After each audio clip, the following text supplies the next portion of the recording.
جب شیطان نے دیکھا حضرت اسماعیل علیہ السلام سے یہ جواب پایا تو بہت بے چین ہوا اور چاہا کہ کسی اور دھوکے سے بہکانا چاہیے، تو حضرت اسماعیل علیہ السلام نے ایک پتھر کا کنکر اس کی آنکھ پر مارا۔ پھر شیطان پریشان ہو کر بھاگا۔ اسی لیے حاجیوں کو حکم ہے کہ اس مقام پر پتھر کی کنکریاں مارا کرے۔ بس دونوں باپ بیٹا قربانی کی جگہ منع میں پہنچے۔ پھر حضرت ابراہیم علیہ السلام اپنے نور نظر کا یہ جواب سن کر بہت خوش ہوئے اور فرمایا، الحمدللہ، میرے رب نے مجھے تابع دار بیٹا عطا فرمایا، جیسا مانگا تھا ویسا ہی دیا۔ حضرت اسماعیل علیہ السلام ذبح اللہ نے کہا، ابا جان کچھ وصیتیں عرض کرتا ہوں۔ ایک یہ کہ میرے ہاتھ پاؤں باندھ کر ذبح کرتے وقت میرے تڑپنے سے خون کی چھینٹوں سے آپ کے کپڑے خراب نہ ہو۔ دوسرا یہ کہ میرا منہ زمین کی طرف کر دیجئے گا، ایسا نہ ہو کہ میرا منہ دیکھ کر آپ کو پیار آ جائے اور اللہ تعالیٰ کا حکم پورا نہ ہو سکے۔ تیسرا یہ کہ ذبح کرنے کی خبر میری اماں جان کو نہ دیجئے گا، ان کو میرا غم نہ ہو۔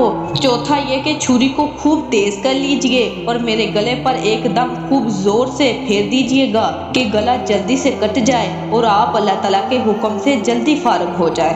پانچواں یہ، میرا کرتا میری اماں جان کو دے دیجئے گا، جب میں یاد آیا کروں گا تو میرے کرتے کو دیکھ لیا کریں گی اور میرا ان کو سلام بھی عرض کر دیجئے گا، اور میری اماں جان سے یہ بھی کہہ دیجئے گا کہ میں نے اسماعیل کو ایک بہت بڑے عظیم الشان دوست کے پاس چھوڑ دیا ہے، اس کے یہاں وہ راحت و آرام سے رہے گا، اور آپ کو جب کوئی لڑکا میری عمر کا ملے اس کو نہ دیکھیے گا کہ میں یاد آ جاؤں گا اور آپ کو غم ہوگا۔ آپ نے فرمایا، اے میرے جگر کے ٹکڑے اور میری آنکھوں کے نور، تم بہت اچھے بیٹے ہو کہ اپنی تکلیف کا خیال نہیں کرتے اور ماں باپ کو تکلیف سے بچاتے ہو اور خود اللہ تعالیٰ پر قربان ہوتے ہو۔ حضرت ابراہیم علیہ السلام نے اپنی طاقت کے موافق کیا ٹھکانہ ہے نبوت کی طاقت کا خوب زور سے حضرت اسماعیل علیہ السلام کے گلے پر چھری چلائی، مگر وہ گلا نہ کاٹ سکی اور نہ کوئی بال بھر زخم کر سکی۔ حضرت اسماعیل علیہ السلام نے فرمایا، ابا جان اللہ تعالیٰ کے حکم میں کیا دیر ہے، کیوں جلدی سے مجھ کو ذبح نہیں کر ڈالتے؟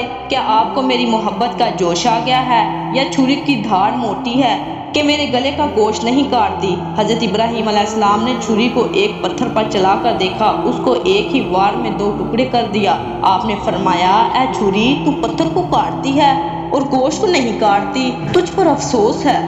اللہ تعالیٰ کے حکم سے چھری بولی کہ اے اللہ کے خلیل، آپ مجھ پر خفا نہ ہوں، آپ ایک دفعہ فرماتے ہیں کاٹ اور اللہ تعالیٰ 70 دفعہ فرماتا ہے مت کاٹ، بتلائیے آپ کا کہنا مانوں یا اللہ تعالیٰ کا؟ بس امتحان ختم ہو چکا اور اسی وقت اللہ تعالیٰ نے فرمایا، اے ابراہیم شاباش، ہم نے تم کو خواب میں ایک حکم دیا، تم نے اس کو پورا کر دیا، اب ہم تم کو بڑے بڑے انعام و درجے دیں گے اور ہم اپنے فرمانبردار بندوں کو اچھے سے اچھا بدلہ دیا کرتے ہیں، یعنی مشکل کام کا حکم دے کر آزماتے ہیں، پھر ان کو اس حکم پر ثابت قدم رکھتے ہیں اور مخلوق کو ان کا ثابت قدم رہنا دکھا دیتے ہیں۔ بے شک یہ بہت ہی بڑا امتحان تھا۔ پھر ہم نے ایک بڑی قربانی ان کے بیٹے کے بدلے میں دی، یعنی جنت کا ایک جانور، مراد بکری یا دمبا، ان سے ذبح کرایا اور ان کے بیٹے کو بچا لیا۔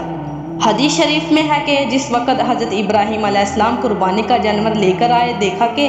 حضرت ابراہیم علیہ السلام اپنے بیٹے کے گلے پر بڑی زور سے چھری چلا رہے ہیں اور کہتے ہیں، اللہ اکبر اللہ اکبر۔ یہ سن کر جبرائیل نے کہا، لا الہ الا اللہ اللہ اکبر، اور حضرت اسماعیل علیہ السلام نے کہا، اللہ اکبر وللہ الحمد۔ بس یہ تکبیریں 9 ذی الحجہ عرفہ کے دن صبح کی نماز کے بعد سے لے کر 13ویں تاریخ عصر کے وقت تک ہر فرض نماز کے بعد سیدۃ الانبیاء حضور صلی اللہ علیہ وآلہ وسلم کی امت کو پڑھنا واجب ہے۔ حضرت عبداللہ ابن عباس رضی اللہ تعالیٰ عنہ فرماتے ہیں کہ اگر حضرت اسماعیل علیہ السلام ذبح ہو جاتے تو مسلمانوں کو ہر سال قربانی کے دنوں میں بیٹے کی ذبح کرنے کا حکم دیا جاتا، لیکن اللہ تعالیٰ نے اپنے فضل و کرم سے ہم عاجز بندوں کو اس امتحان عظیم سے بری فرما دیا اور جانوروں کی قربانی دینے کا حکم دے دیا، جس کے سبب ہم گناہگاروں کو بے شمار ثواب مل جاتا ہے۔ اور یاد رکھو، جیسا کہ حضرت ابراہیم علیہ السلام اور حضرت اسماعیل علیہ السلام سے اللہ تعالیٰ خوش ہوا، ویسے ہی ان خوش نصیب بندوں سے خوش ہوتا ہے